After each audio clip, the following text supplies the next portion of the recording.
This world is not yet ready for all that you will do. Hey, hola, ¿qué tal? Sé bienvenido a la reseña de la película Mujer Maravilla 1984, estrenada el mes de diciembre. Sin más que decir, vamos con el video. Créditos a Luis Enrique Jiménez, quien ha sido el creador de esta reseña. En Colombia aún no se estrena la película, aún no la he visto. Simplemente estoy dando una opinión a ver si ustedes se motivan a arriesgarse e ir a un cine a verla. Sin más que decir, ahora sí, vamos con el video.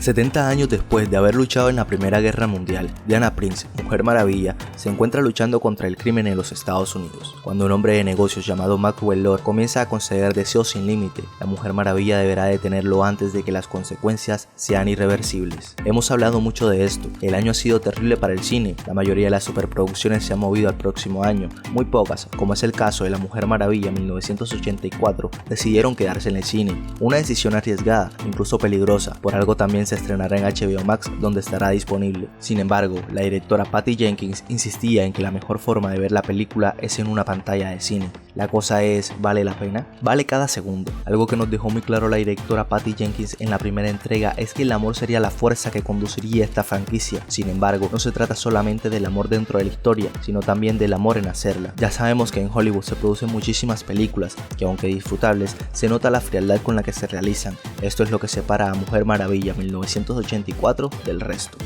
Uy, esto se está poniendo demasiado interesante. ¿Ya te suscribiste? ¿No lo has hecho? Pues suscríbete para más noticias y para más información como esta. Desde los primeros minutos se nota que Jenkins ha puesto un empeño extraordinario. Hay compromiso con el proyecto, de hacer las cosas lo mejor posible, pero siempre con cariño. Es una tarea muy personal para la cineasta. Esto se nota en cada aspecto de la película. Desde el acabado visual, Jenkins decidió filmar en celuloide, lo cual resalta en un ambiente deslumbrante de colores saturados, que resaltan por el buen uso de la estética ochentera sin lucrar de la nostalgia. Las secuencias de acción son sencillas, pero cumplen con su función de ser emocionantes, aunque son realizadas con muchos efectos especiales. Estos en su mayoría están bien realizados. La experiencia se enriquece gracias al sonido y la música original de Hans Zimmer en uno de sus mejores scores en los últimos años. Fuera de Jenkins en la dirección, quienes se notan muy encariñados con la película son los actores, empezando por Gal Gadot. Su interpretación de Diana ha mejorado con el paso del tiempo. Antes se apoyaba más en su carisma, sin embargo en 1984 tiene la oportunidad de explorar a fondo las emociones de Diana. Ha llegado a un punto en el que ya no hay distinción entre ella y el personaje. Gadot es la Mujer Maravilla, no hay más. Chris Pine regresa como Steve Trevor. Su aparición está totalmente justificada y conlleva una gran carga sentimental que solo Pine podría sobrellevar. En sus escenas juntos brillan por su dinámica, tanto como pareja sentimental como equipo. Uno de los mayores aciertos de la película son los villanos. Jenkins dedica un buen tiempo en desarrollarlos para que estos tengan razones fundamentadas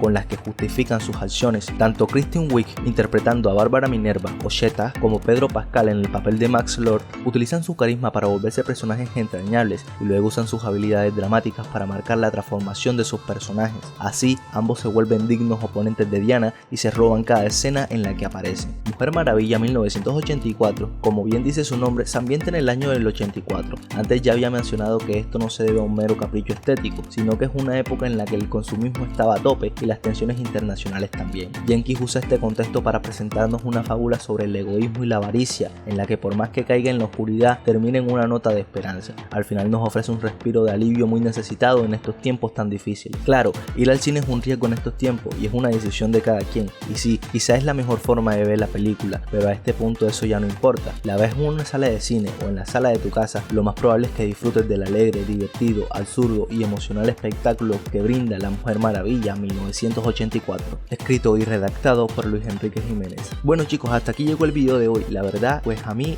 yo leyendo esto me pareció súper interesante y pues me dieron muchas ganas de ver la película, ya yo que soy muy fan de Gal Gadot en general, no de la película sino de Gal Gadot. Pues me pareció súper interesante el tema que se trata y cómo lo cuenta este tipo. Entonces espero que la verdad, pues no sé, ustedes decidan si quieren ir a un cine a ver la película o quieren verla en su casa. Yo por lo general sé que hay reglas de bioseguridad, yo las estoy cumpliendo y probablemente sí me vaya a ver la película en el cine y les cuente otra reseña, otro resumen más detallado y este canal se lo traerá. Así que suscríbete si no te quieres perder la nueva reseña y el nuevo resumen. Sin más que decir, yo soy Josué TV y nos vemos en un próximo video, o sea, mañana.